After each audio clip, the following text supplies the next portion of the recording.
আচ্ছা, তোমরা স্ক্রিন দেখতে পাচ্ছো? আমার কথা শুনতে পাচ্ছো স্পষ্ট? জি ম্যাম। ওকে। তা আমরা হচ্ছে ইনপুট ডিভাইস এর মধ্যে কিবোর্ড কিভাবে কাজ করে তার মোটামুটি একটু পড়েছি। আর আজকে যেটা দেখবো এটা হচ্ছে আউটপুট ডিভাইসের মধ্যে আসলে একটা মনিটর কিভাবে, ডিসপ্লে মনিটরটা কিভাবে কাজ করে তার কিছু বেসিক আমরা পড়বো। তো 9:30টায় যেহেতু তোমাদের তাহিদ স্যার ক্লাস নেবেন, আমি চেষ্টা করব তার আগেই ক্লাসটা শেষ করে দেয়ার। বা স্যার আসলে তোমরা একটু আমাকে নক করো যে স্যার চলে আসছে। ওকে, তো এই ডিসপ্লে বেসিক্স এর মধ্যে আসলে মেইনলি হচ্ছে আমাদের প্রথমে যেটা দেখতে হবে যে আমাদের যেটাই হোক না কেন, যে কোনো একটা ইমেজ বা ডিজিটাল ইমেজ নিয়ে তো আমরা কনসিডার করি, এবং কম্পিউটার তো যে ইমেজটা শো করে সেটা তো ডিজিটাল ইমেজ। তো সেই ইমেজটা কিন্তু আসলে অনেকগুলো পিক্সেলের সমষ্টি, তাই না? অনেকগুলো পিক্সেল একত্রিত হয়ে আসলে একটা ইমেজ তৈরি করে। পিক্সেল মানে কি? পিকচার এলিমেন্টস, এটার একটা সংক্ষিপ্ত রূপ হচ্ছে পিক্সেল। এখন এই পিকজেল গুলো হচ্ছে আমাদের রো এবং কলাম, এইভাবে হচ্ছে আমার সাজানো থাকে, এবং এই রো কলাম অনুযায়ী সাজানোর পরে একটা রেক্টেঙ্গুলার পিকচার এরিয়া তৈরি করে, যেটাকে অনেক সময় আমরা মানে রাস্টার বলে থাকি, রাস্টার বলা হয় আসলে অনেক সময়। তাহলে এই যে পিক্সেলের সংখ্যা কতটুকু আছে সেইটার উপরে কিন্তু আসলে আমার একটা ইমেজ আসলে কতটুকু ভালোভাবে দেখাবে নাকি ব্লার হবে, ফ্লিকার হবে, এইটা কিন্তু ডিপেন্ড করে অনেক সময় পিক্সেলের নাম্বারের উপরে। আবার পিক্সেলের নাম্বারটা কিন্তু আবার আমার যে মনিটরের সাইজ সেটার উপরেও ডিপেন্ড করে। দেখা যায় সাইজ অনেক বড় বাট পিক্সেল সংখ্যা একটা নির্দিষ্ট সংখ্যক পিক্সেল, সেটা হচ্ছে বড় সাইজের মনিটরে যেরকম কাজ করবে তার থেকে ছোট মনিটর যদি হয় সেখানে দেখা যায় স্পষ্ট করে বোঝা যাবে, এরকম হয়ে থাকে। আচ্ছা, তো এইখানে আসলে বেসিক্স এর মধ্যে আসলে বেশ কিছু ব্যাপার বলা আছে এখানে। তো মেইনলি হচ্ছে আমার এই যে ডিসপ্লে ডিভাইস যেগুলো রয়েছে, অ্যানালগ একটা, ডিজিটাল একটা। তো অ্যানালগের মধ্যে মেইনলি তোমরা হয়তো দেখছো অবশ্যই যে আগে যেটা আমরা ছিল একটা বড় cathode ray tube. Cathode ray tube মানে সিআরটি মনিটর ছিল আগে, এটা কম্পিউটারের জন্য বা টেলিভিশনের জন্য সিআরটি মনিটর ব্যবহার করা হতো, এবং এগুলোকে বলা হয় অ্যানালগ ডিসপ্লে ডিভাইস। আচ্ছা, আর ডিজিটালের মধ্যে আছে যেমন এলইডি, এলসিডি, প্লাজমা, এগুলো যেগুলো আছে এগুলো হচ্ছে আমার ডিজিটাল ডিসপ্লে ডিভাইস। এই বাদ বাকি আরো কিছু আছে, ই পেপার, এগুলো আমরা আসলে পড়বো না। তো এইটার সঙ্গে আসলে অনেক কিছু কিছু টার্মস এখানে রয়েছে। এই টার্ম গুলো যেমন রেসপন্স টাইম, পারসিস্টেন্স, এইটা হচ্ছে আমার আহ, দেখবো। বাট এইটা আমরা যখন মনিটরটা পড়বো সেটার সঙ্গে আসলে পারসিস্টেন্স, অ্যাসপেক্ট রেশিও, এগুলো আসলে বেশি জড়ানো। তো এটা মনিটরটা দেখাবো একটু পরে, তখন এই টার্ম গুলো আমি উল্লেখ করব। এবং এই ডিসপ্লে ডিভাইসের মধ্যে আরো একটা ভাগ রয়েছে। আমরা অ্যানালগ ডিজিটাল বললাম, আর একটা ভাগ রয়েছে যেটা একটা হচ্ছে অ্যাক্টিভ ডিসপ্লে ডিভাইস, আর একটা হচ্ছে প্যাসিভ ডিসপ্লে ডিভাইস। অ্যাক্টিভ যেটা, এটা সরাসরি লাইট এমিট করে হচ্ছে আমার ডিসপ্লে করে থাকে। আর প্যাসিভ যেটা, এটা সরাসরি লাইট এমিট করবে না বাট লাইট ইউজ করবে, লাইটের রিফ্লেকশনটাকে ব্যবহার করে তারপরে কাজ করবে। এটা আমরা যখন আমরা আসলে সিআরটি, এলসিডি, এলইডি সবগুলো সম্পর্কে মোটামুটি পড়ার চেষ্টা করব, তার মধ্যে এগুলো আমরা পাবো। আচ্ছা, আর হচ্ছে এখানে যেমন পিক্সেল রেজুলেশনের কথা, এটা আমরা জানি যে আমাদের যেমন কি বলে, হরাইজন্টাল এবং ভার্টিক্যালি হচ্ছে আমার পিক্সেল গুলো সাজানো থাকে। তো হরাইজন্টালে যতগুলো পিক্সেল থাকে তার সঙ্গে যদি আমি তার সাপেক্ষে আমার ভার্টিক্যালি কয়টা আছে এইটা যখন প্রকাশ করা হয় তখন আসলে ওইটাকে আমরা রেজুলেশন বলে থাকি। তো এক এক ধরনের ডিসপ্লের জন্য এক এক ধরনের রেজুলেশন আসলে ইম্পর্টেন্ট। যেমন এখানে টেক্সট মোড আবার গ্রাফিক্স মোড, দুইটার জন্য আসলে কিরকম ডিসপ্লে দরকার, রেজুলেশন দরকার সেটা বলা আছে। এগুলো জানো যদিও তোমরা। ডিসপ্লে সাইজ, তো আসলে আমরা জানি যে মনিটর যেটা থাকে সে মনিটর আসলে ডায়াগোনাল, দুই কর্নারের যে যদি একটা রেখা টানা হয় ওই রেখার দৈর্ঘ্যটাই হচ্ছে আমার ডিসপ্লে সাইজ। আর ভিউইং অ্যাঙ্গেল হচ্ছে যেমন মনিটর যেটা আমার থাকবে সেটা আমরা তো সামনে থেকে ব্যবহার করি, বাট ওইটার সাইডেও আসলে কতটুকু অ্যাঙ্গেলে আমি বসলেও স্ক্রিনটা আসলে ভালোভাবে দেখতে পাচ্ছি বা কিছু, ওইটা হচ্ছে ভিউইং অ্যাঙ্গেল। যেটা সিআরটি মনিটরের যে স্ক্রিন যেটা ছিল, এই সিআরটি মনিটরে কিরকম থাকে, যেমন আমাদের সামনের প্যানেলটা কিন্তু এরকম করে থাকে, তখন দেখা যায় এইখানে বসেও বা এইখানে বসেও যে পার্সন গুলো থাকে তারা আসলে ভালোভাবে দেখতে পারতো, অর্থাৎ সিআরটি মনিটরের ভিউইং অ্যাঙ্গেলটা বেশি। বাট বর্তমানে আমরা যে এলসিডি এলইডি ব্যবহার করি ওইটা কিন্তু ফ্ল্যাট প্যানেল থাকে, এরকম সোজা থাকে মনিটরটা, যে কারণে এই কর্নারে যারা বসে তারা কিন্তু খুব ভালোভাবে স্ক্রিনটা দেখতে পারে না, বা দেখলেও নেগেটিভের মতো দেখে, এরকম একটা ব্যাপার কিন্তু হয়। আচ্ছা, ওকে, আচ্ছা, এরপরে হচ্ছে এখানে এই যে বিভিন্ন ডিসপ্লে ডিভাইসের কথা বলা আছে, তো আমরা মেইনলি আজকের হচ্ছে ক্যাথোড রে টিউবটা, যদিও এটা অবসলিট হয়ে গেছে, বাট যে কোনো কিছুর আসলে একটা জেনারেশনের পরে আর একটা জেনারেশন কিভাবে আসলো, ইমপ্রুভমেন্ট আসলে কেন হলো, সেটার জন্য কিন্তু আমার পিছনেরটাও একটু জানা দরকার হয়। বর্তমানে যদিও ফ্ল্যাট প্যানেল এগুলোই বেশি ব্যবহার করা হয়, বাট আমরা ক্যাথোড রে টিউবটা থেকেই হচ্ছে আমরা পড়া শুরু করব।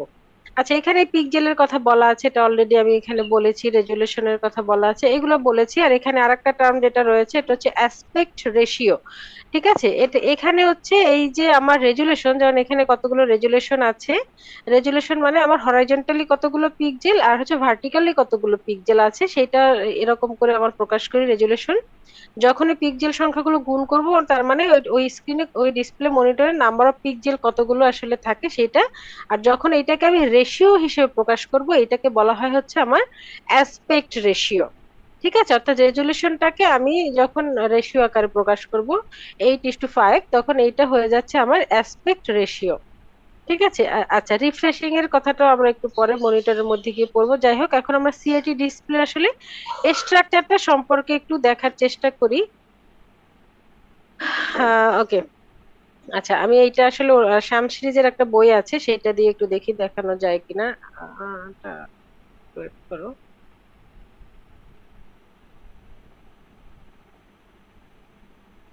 check out।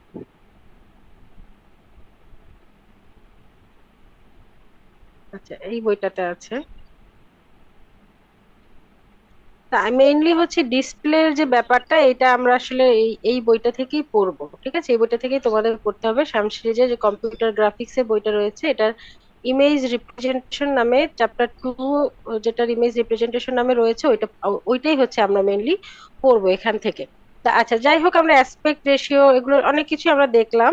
তো মেইনলি হচ্ছে আমাদের যেটা, যে কম্পিউটারের যে কোনো ইমেজ সেটাকে যদি কম্পোজ করতে হয়, তার মানেই হচ্ছে ওই যে পিক্সেলের কথা বললাম, সেই পিক্সেল ভ্যালু গুলো কিন্তু আমাকে সেট করতে হবে, যে কোন পজিশনে কোন পিক্সেলটা রয়েছে, সেখানে কোন কালারটা হবে, সেইটা সেট করাই কিন্তু মানেই হচ্ছে আমার কম্পিউটার একটা ইমেজ কম্পোজ করা। আর এইটা যে হবে, এটা কিন্তু হচ্ছে এই পিক্সেল গুলোর একটা কালেকটিভ ইফেক্ট। ঠিক আছে, সবগুলো পিক্সেল কালেকটিভলি হচ্ছে একটা পিকচার হচ্ছে আমাদের ভিজুয়াল সিস্টেমের কাছে তৈরি করে। ঠিক আছে, এখন এই যে তৈরি করবে সেইটার ক্ষেত্রে আবার, যে আমরা জানি যে বেসিক কিছু কালার রয়েছে, আমাদের মৌলিক কালার কোনগুলো, রেড, গ্রিন এবং ব্লু, অর্থাৎ সংক্ষেপে RGB। ঠিক আছে, তো এই RGB কালারের মাধ্যমে কিন্তু আমরা আসলে আমাদের যে পিকচারটা, বিশেষ করে ডিসপ্লে মনিটর যেটা, সেক্ষেত্রে এই আর অনেক ধরনের কালার মডেল রয়েছে, তোমরা হয়তো কম্পিউটার গ্রাফিক্সে পড়ছো বা পরে পড়বা। HSV, HSU, RGB, CMY, CMYK, এরকম অনেক কালার মডেল রয়েছে। তো একদম বেসিক এবং পপুলার যে কালার মডেলটা রয়েছে সেটা হচ্ছে RGB কালার মডেল, এবং নর্মালি হচ্ছে কালার মনিটর গুলোতে এই মডেলটা ব্যবহার করা হয়, যেখানে তিনটা মৌলিক কালার হচ্ছে রেড, গ্রিন এবং ব্লু। ঠিক আছে, এই তিনটা প্রাইমারি কালার, এবং এর যে ভ্যালু গুলো থাকে হচ্ছে 0 থেকে 1 এর মধ্যে। ঠিক আছে, এর যে ইন্টেন্সিটি ভ্যালু গুলো থাকে 0 থেকে 1 এর মধ্যে। জিরো মানে হচ্ছে এটা লোয়েস্ট, ঠিক আছে, ব্ল্যাক মানে কোনো কালার নাই। আর 1 মানে হচ্ছে এটা হোয়াইট, যেখানে কালার, সব কালার গুলো উপস্থিত আছে, যদি সবগুলো 1 থাকে ওইটাই বুঝতে হবে। 0 মানে নাই, 1 মানে আছে। ঠিক আছে, পার কালারে যদি আমরা একটা বিট কনসিডার করি, সেক্ষেত্রে আমরা এরকম করে এটা বুঝতে পারি। এবং এই যে আমার RGB কালার মডেল, এই RGB কালার মডেলটা হচ্ছে আমার অ্যাডিটিভ প্রসেসে কাজ করে। অর্থাৎ একদম যেমন এখানে আমার যে কোঅর্ডিনেট সিস্টেমের মতো করে দেখানো আছে, দেখবা, তো এই কোঅর্ডিনেট সিস্টেমের ক্ষেত্রে যেটা আছে, যেমন এখানে দেখো, কোঅর্ডিনেট সিস্টেমের আমার কোঅর্ডিনেট সিস্টেমের যে মানে অরিজিন যেটাকে বলা হয়, অরিজিন হচ্ছে 0 0 0। তাহলে RGB কালার মডেল এখানে আমার এইদিকে আছে রেড, এইদিকে আছে গ্রিন, এইদিকে আছে ব্লু, ঠিক আছে। এবং তার কেন্দ্র যেটা সেটা হচ্ছে ব্ল্যাক। ব্ল্যাক কেন? কারণ হচ্ছে এটা 0 0 0। আমরা একটু আগেই বলেছি 0 মানে হচ্ছে আমরা ধরবো যে এটা নাই, 1 মানে হচ্ছে ওই কালারটা ওখানে প্রেজেন্ট আছে, এরকম একটা ব্যাপার। তাহলে ব্ল্যাক 0 0 0 মানে হচ্ছে এটার R 0, G 0 এবং B ও 0, অর্থাৎ তিনটা কালারই এখানে অনুপস্থিত। তার মানে কোনো কালার না থাকা মানেই তো আমরা জানি যে সেটা ব্ল্যাক, আর সবগুলো কালার যদি থাকে সেটাকে আমরা জানি সাদা। সাদা মানেই হচ্ছে সব কালারের সমষ্টি। তো এখানে আমার কেন্দ্রে যেটা রয়েছে সেটা হচ্ছে ব্ল্যাক। এবং এখানে যেমন এখানে আমার আসলে কিউব আকৃতির আসলে দেখানো আছে, এবং বলেছি এটা একটা অ্যাডিটিভ প্রসেস। তার মানে আমি এখানে একটা কালার অ্যাড করা মানে আমার ওইখানে একটা নতুন কালার তৈরি হয়।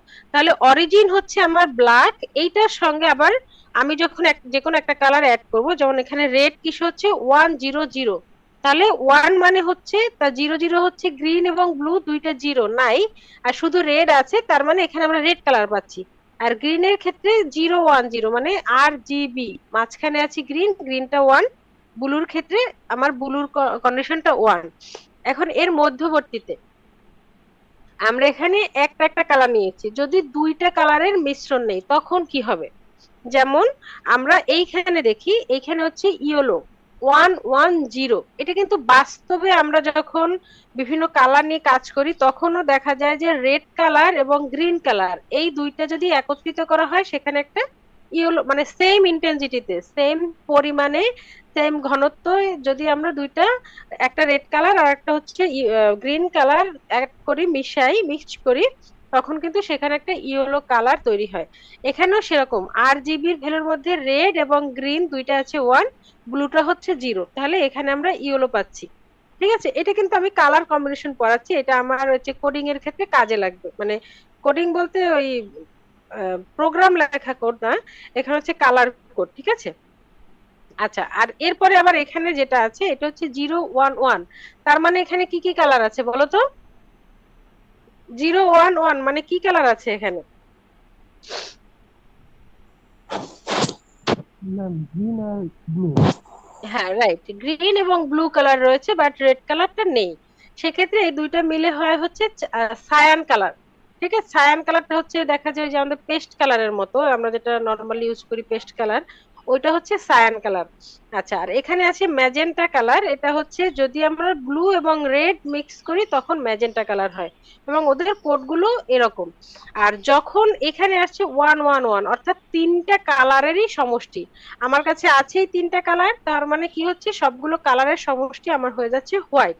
এবং ওই যে ব্ল্যাক এন্ড হোয়াইট যখন হয়, তো ব্ল্যাক থেকে যখন হোয়াইটের দিকে যাবে, অর্থাৎ এই যে একটা ডায়াগোনাল লাইন রয়েছে,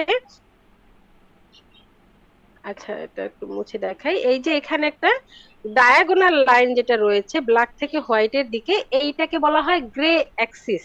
গ্রে অ্যাক্সিস কেন? যখন ব্ল্যাক থেকে হোয়াইটের দিকে আমি আস্তে আস্তে ইন্টেন্সিটিটা আস্তে আস্তে বাড়াবো, অর্থাৎ আমি কিন্তু এখানে ইয়েলো কালার হোক মানে সায়ান হোক যেটাই হোক, আমি কিন্তু এক এক করে অ্যাড করেছি, অর্থাৎ ইন্টেন্সিটি লেভেলই ধরেছি দুইটা, 0 এবং 1।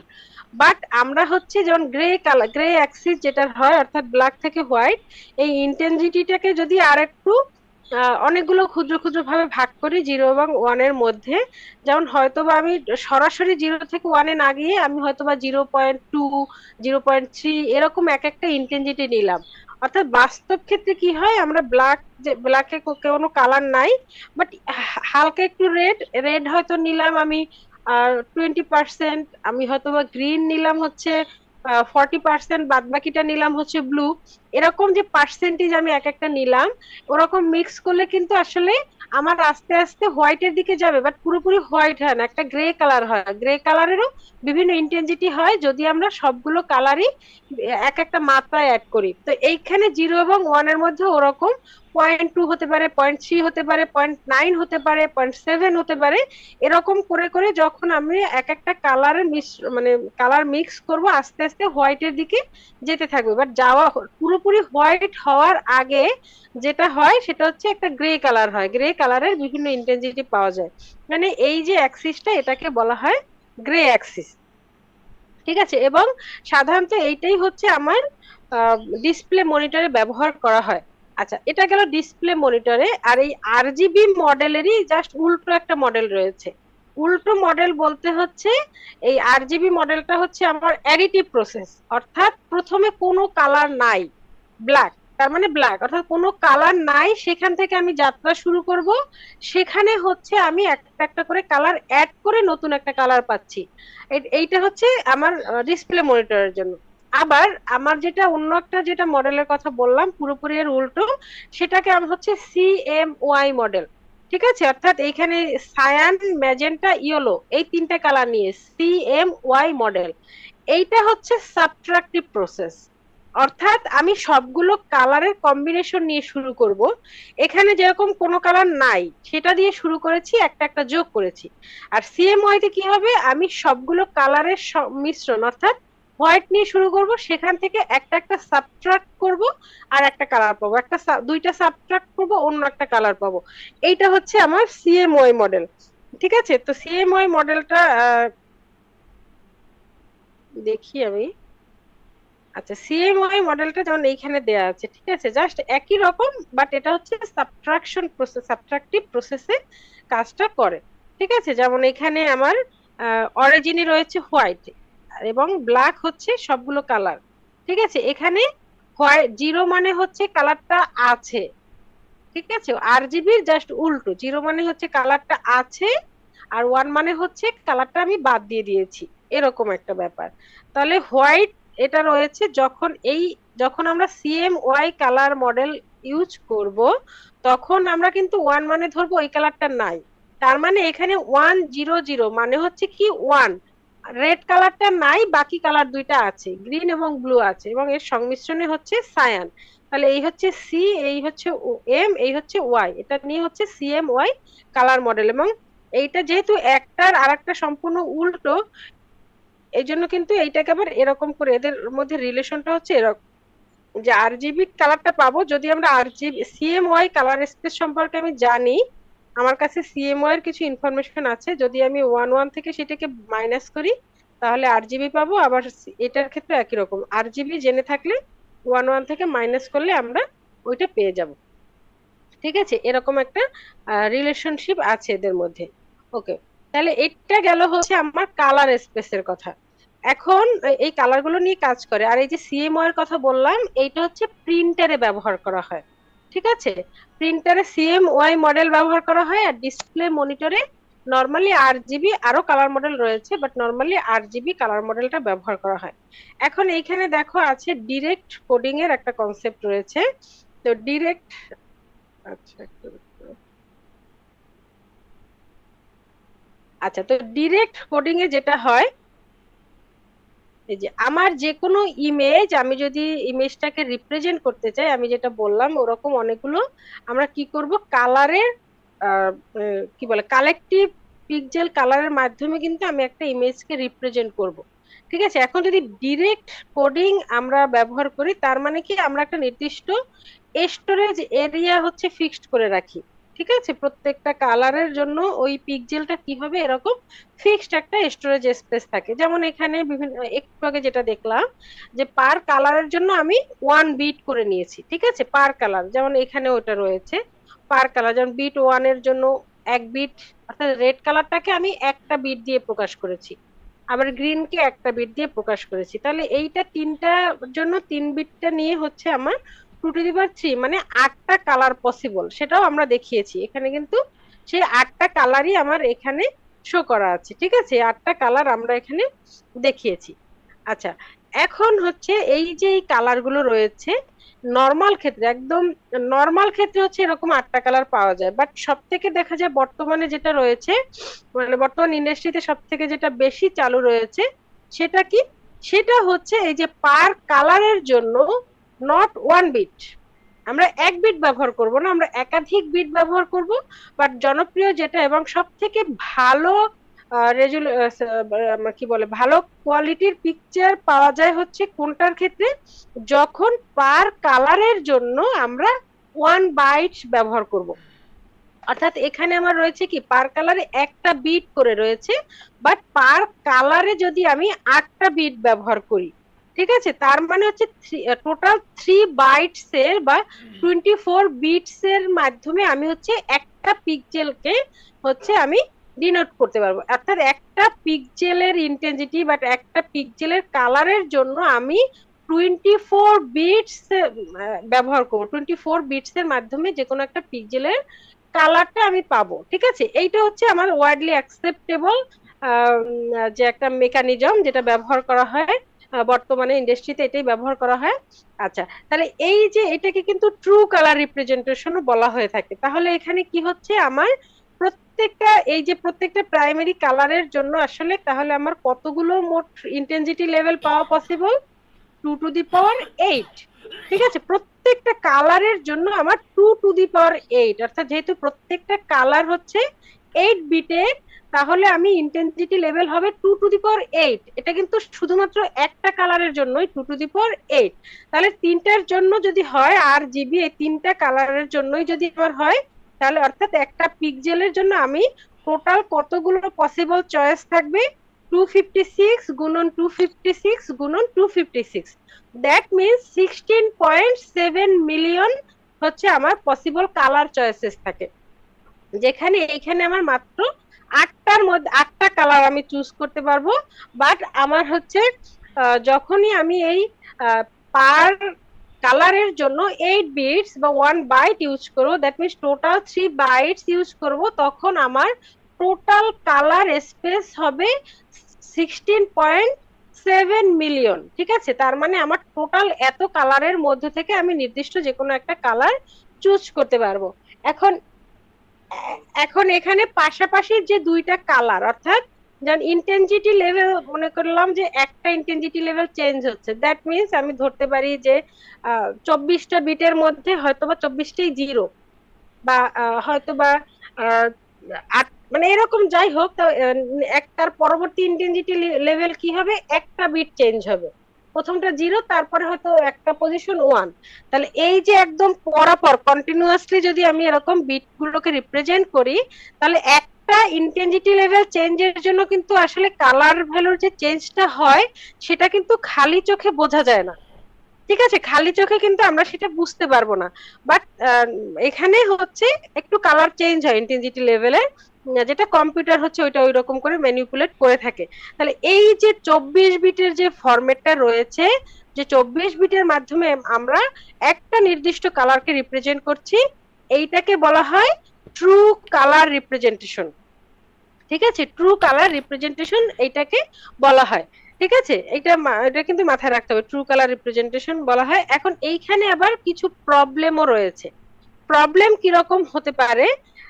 যেমন হচ্ছে যে মানে প্রবলেমটা হচ্ছে স্টোরেজ স্পেসের দিকে। যেমন আমরা বলেছি ডিরেক্ট কোডিং যেটা রয়েছে, এটা হচ্ছে এই সবগুলো বিটই কিন্তু একবারে আমার স্টোরেজে স্টোর করে রাখে, তার মানে অনেকখানি স্পেস আমার সেখানে যাচ্ছে। তো এইখানে কি হচ্ছে, আমি যদি মনে করি যে আমার কাছে একটা ইমেজ আছে, এখন এই ইমেজটা হচ্ছে কি, ধরলাম যে রেজুলেশনটা হচ্ছে 1000 × 1000, ঠিক আছে, 1000 × 1000, ঠিক আছে। তাহলে এরকম একটা ইমেজ আমার কাছে আছে, তাহলে এইটা টোটাল কত লাগবে বলতো? আমার টোটাল কত বিটস বা কত বাইট লাগবে বলতে পারবা? একের পরে কিন্তু 6টা শূন্য হচ্ছে, তার মানে 1 মিলিয়ন লাগছে আমার পিক্সেল সংখ্যায়। ঠিক আছে, এখানে কিন্তু পিক্সেল সংখ্যায় লাগছে আমার 1 মিলিয়ন। তাহলে প্রত্যেকটা পিক্সেলকে আমি আবার রিপ্রেজেন্ট করছি 3 বাইটস এর মাধ্যমে। তাহলে টোটাল হচ্ছে কি 3 মিলিয়ন বাইটস। আমার টোটাল একটা ইমেজ হচ্ছে আমার 1 মিলিয়ন কালার, 1000 × 1000, তার মানে 1 মিলিয়ন কালার রয়েছে। এটাকে রিপ্রেজেন্ট করতে আমার মেমোরি লাগছে 3 মিলিয়ন বাইটস। ঠিক আছে, তাহলে এইখানে দেখো 3 মিলিয়ন বাইটস, তার মানে কি আমি যদি এটা কনসিডারও করে নিলাম আমাদের প্রয়োজনের সুবিধার্থে, যদি এরকমটা হয় না যে প্রত্যেকটা পিক্সেল আলাদা আলাদা কালার রিপ্রেজেন্ট করছে, ঠিক আছে, আমার এখানে প্রত্যেকটা পিক্সেল আলাদা আলাদা কালার রিপ্রেজেন্ট করলে তাহলে টোটাল কতগুলো কালার লাগে বলতো? টোটাল কতগুলো কালার লাগছে বলো? আমার এখানে নিয়েছি 1 মিলিয়ন পিক্সেল, তার সঙ্গে আমার প্রত্যেকটা পিক্সেলে যেহেতু 3 বাইটস করে লাগছে, তার মানে 1 মিলিয়ন ইন্টু 3 মানে 3 মিলিয়ন বাইটস হচ্ছে আমার এখানে স্পেস নিচ্ছে। ঠিক আছে, 3 মিলিয়ন বাইটস, ঠিক আছে। বাট আমার হচ্ছে যদি প্রত্যেকটা পিক্সেলেও আমি মনে করি যে প্রত্যেকটা পিক্সেল আলাদা আলাদা কালার শো করছে, ধরে নিলাম যে প্রত্যেকটা পিক্সেল আলাদা আলাদা কালার শো করছে, সেক্ষেত্রেও আমার টোটাল কালার লাগতেছে কত, 1 মিলিয়ন। আর যদি প্রত্যেকটা আলাদা আলাদা হিসেবে ধরি যে প্রত্যেকটা কালারের মধ্যে আলাদা আলাদা করে আছে, তাতেও তো আমার 3 মিলিয়ন লাগে।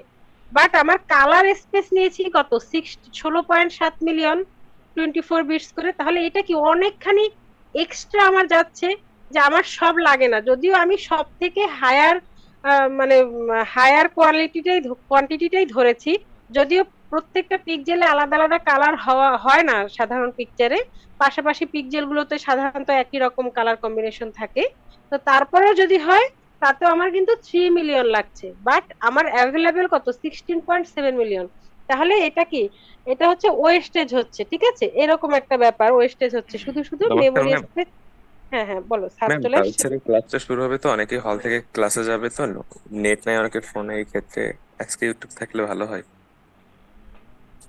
মানে এখন শেষ করব ক্লাস, তাই? ম্যাম তার ইচ্ছা তো ক্লাস নিতে চাইছেন সাড়ে ও, নয়টার সময়। আচ্ছা আচ্ছা, তোমরা আসো নাই ক্যাম্পাসে এখন, আমি ভাবছি তোমরা হয়তো চলে আসছো।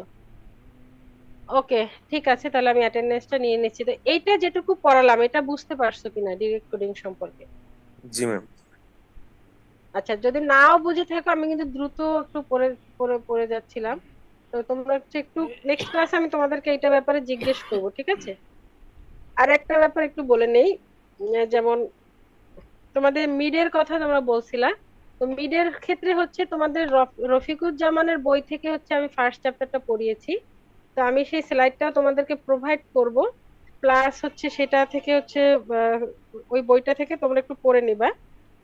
রফিকুজ্জামানের একটু বলে নেই, আমি নেক্সট উইকের সোমবার, তোমরা যদি রবিবার সেকেন্ড হাফে দিতে পারো ওকে, রবিবার নিতে পারবো। আদারওয়াইজ আমি সোমবার দিন হচ্ছে তোমাদের পরীক্ষাটা নেবো, সোমবারটাই প্রিফার করছি বেশি। সোমবার দিন হচ্ছে তোমরা মিড টার্মটা দিবা এই কোর্সে। তো আমার পোর্শন থেকে হচ্ছে এই রফিকুজ্জামান বইয়ের এই ফার্স্ট চ্যাপ্টারের হচ্ছে আমি যেগুলো পড়িয়েছি এগুলো সবই পড়িয়েছি। এখানে ডিএমএ পর্যন্ত আছে, এইটার মধ্যে আমি এটা তোমাদেরকে প্রোভাইড করব, ডিএমএ পর্যন্ত হচ্ছে তোমরা পড়বা, ঠিক আছে।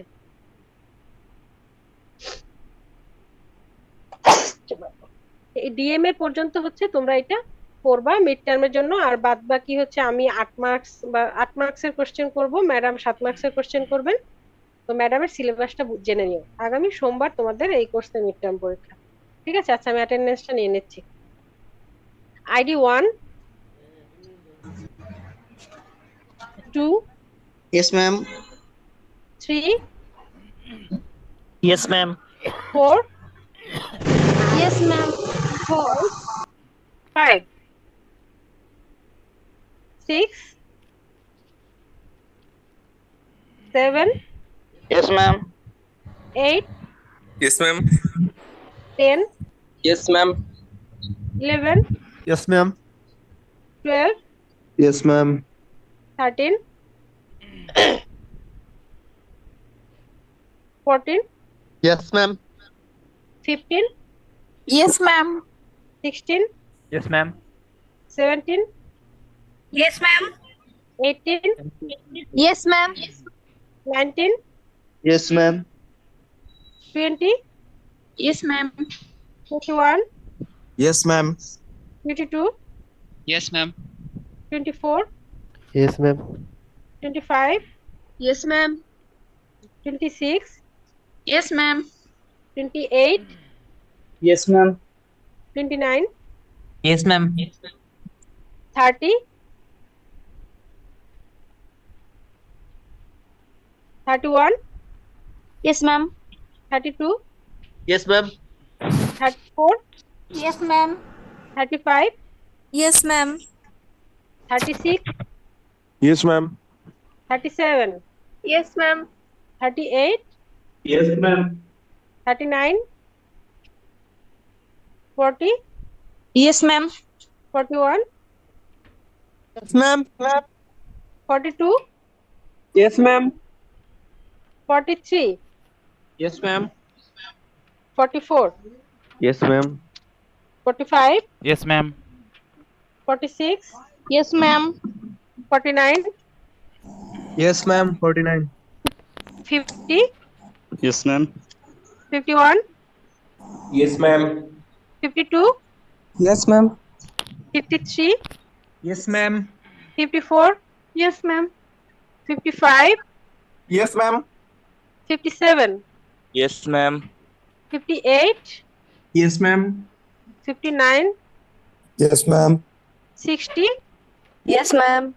61, 62, 63, 64, Yes, ma'am. 65, 66, 67, Yes, ma'am. 68, Present, ma'am. 70, Present, ma'am. 73, Yes, ma'am. 74, Yes, ma'am. 29, Yes, ma'am. 29 বলতে 18 সিরিজের 29, Yes, ma'am. ওকে, 43, Yes, ma'am. 44, 47, 51, 56, 60, Yes, ma'am. 70, Yes, ma'am. ওকে, ঠিক আছে, থ্যাংক ইউ। আবার নেক্সট ক্লাসে কথা হবে, কালকে একটা ম্যাম ক্লাস ম্যাম ম্যাম হ্যাঁ হ্যাঁ, বলো বলো। ম্যাডাম আসসালামু আলাইকুম। তোমারটা দিব না, তুমি আইডি ওয়ান ম্যাম তো। আমি দিছি ম্যাম, বাট আমারটাই শোনা যায় না, এই জন্য জয় বললো যে তোরটা শোনা যায় নাই। পরে ম্যাডাম জয়টা দিছি। ম্যাডাম আমি প্রেজেন্ট আছি দেখেন, বাট আমারটাই স্পিকার কাজ করতেছে না। ওকে ওকে, ঠিক আছে ঠিক আছে জি ম্যাম। ঠিক আছে, ক্লাসটা শেষ করছি, আমি কালকে আবার একটা ক্লাস নিয়ে নিব। ভালো থাকো। Ma'am, regular batch.